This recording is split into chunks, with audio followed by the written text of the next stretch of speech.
everybody, and welcome back to another episode of Totally Primal. My name is David, and if you remember last week, we trimmed up that beautiful looking prime beef brisket. We salted it down, a little bit of pepper, right into the smoker. That's all we use for seasoning here is just salt and pepper. You don't need any more than that. Let the real flavor of the beef come through. So after we get to about 160, 170 degrees, we wrap that brisket in brown butcher paper like you see here, and we finish it off and get it up to that perfect temperature of just over 200. So I'm gonna show you how to slice this beautiful cooked brisket up and serve it to your guests. Let's get into it.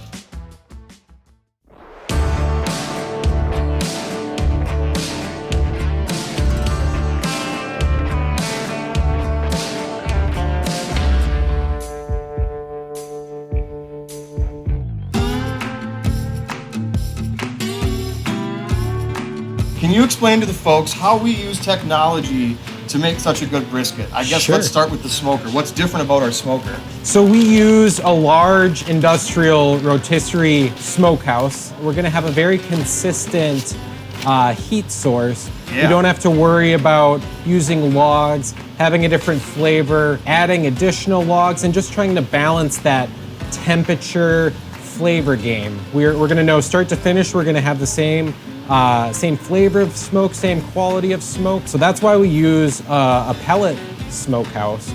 And in our pellet smokehouse, it's got large racks in there that are gonna rotate around slowly just to get that even airflow across all of the meat in there. So regardless on if you have a brisket, the center of the house, on the side of the house, it's gonna get that same airflow from one brisket to another. Now what do you think of that right there? That's beautiful.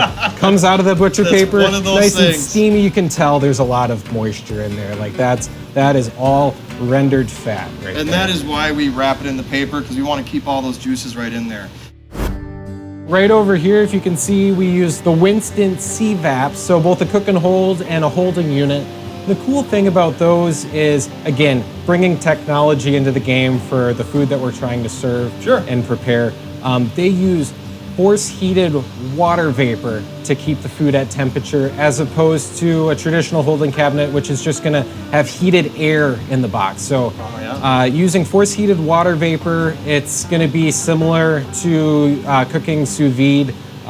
That's where you take your food item, you put it into a vacuum seal bag and cook it in water. And the idea behind that is you have a very consistent cook from the inside to the outside. So using this holding cabinet, it's basically taking the atmosphere and mirroring kind of the internal makeup of our brisket here. 11 a.m. in the morning till 8 p.m. at night, it's gonna be the same cut of meat coming out of there. We don't have to worry about our brisket drying out or kind of degrading over time. It gives you a great quality meat product that you can see right there. You come here, you come at 11 o'clock when we open, and you get the fresh brisket, you're gonna have the same quality brisket at 7:30 at night. That's what these cabinets do for us. They allow us to hold this product at the perfect time.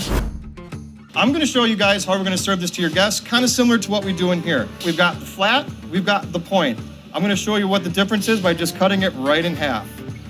So if I cut that in half, turn it towards you like that, you're gonna see the flat actually runs all the way through to the back. When we're talking about the point, you can see the meat is actually running in a different direction. Those striations of the meat are in a different direction. So in order to cut that properly, I'm gonna kind of put it back together. First off, we can just notch off this end right here. Some people love that for burnt ends. So we just turn those into a couple of nice little cubes. Then along the flat right here, that's where we get our slices from. That's where you can just go right along and keep putting your slices out. So you keep that going all the way down. Now another good place to get your burnt ends from is when it's all together, right along this. So I'm actually gonna do that. I'm gonna hack that off right there. Look at that.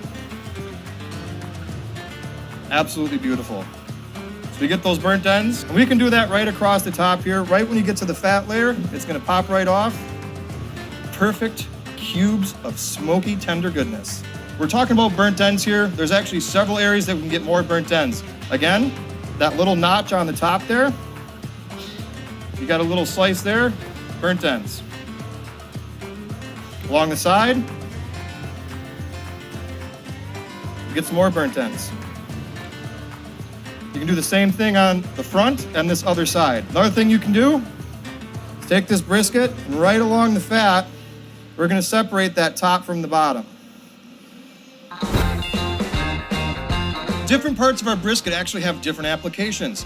Now, when we get into this point right here and we get all of our good burnt ends off of there, we usually chop that up into chopped brisket. That goes onto our mac and cheese, goes onto pizzas, it goes into a sandwich. You can do the same thing at home.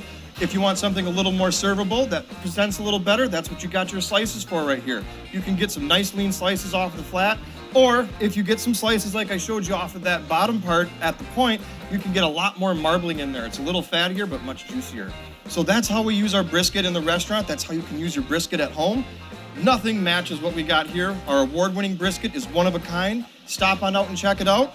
I'm David, and thank you for joining me, and we'll see you next time on Totally Primal.